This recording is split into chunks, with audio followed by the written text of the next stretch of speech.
नमस्ते दोस्तों, मैं अवज्ञा सिंह चैनल में आप लोग को नमस्ते करती हूँ। मैं अच्छी हूँ, आशा करती हूँ आप लोग भी अच्छे होंगे, स्वस्थ होंगे, मस्त होंगे, अपने अपने काम में व्यस्त होंगे। मैं आप लोग के सामने एक हनुमान जी का गीत गा रही। पसंद है तो लाइक कीजिएगा, सब्सक्राइब कीजिएगा। छोटे से हनुमान चलावे गाड़ी सत्संग के, छोटे से हनुमान चलावा गाड़ी सत्संग के।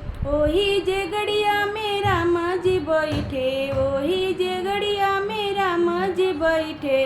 संग में सीता माता चलावे गाड़ी सत्संग के, संग में सीता माता चलावे गाड़ी सत्संग के। छोटे से हनुमान चलावे गाड़ी सत्संग के, छोटे से हनुमान चलावे गाड़ी सत्संग के।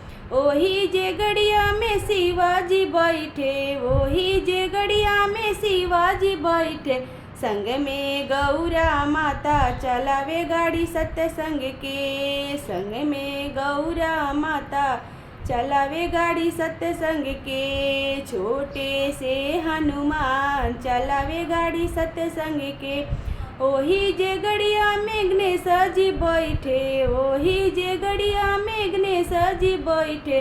संग में लक्ष्मी माता चलावे गाड़ी सत्संग के, संग में लक्ष्मी माता चलावे गाड़ी सत्संग के। छोटे से हनुमान चलावे गाड़ी सत्संग के, छोटे से हनुमान चलावे गाड़ी सत्संग के।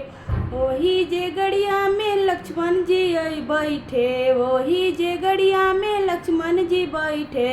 संग में उर्मिला माता चलावे गाड़ी सत्संग के, छोटे से हनुमान चलावे गाड़ी सत्संग के।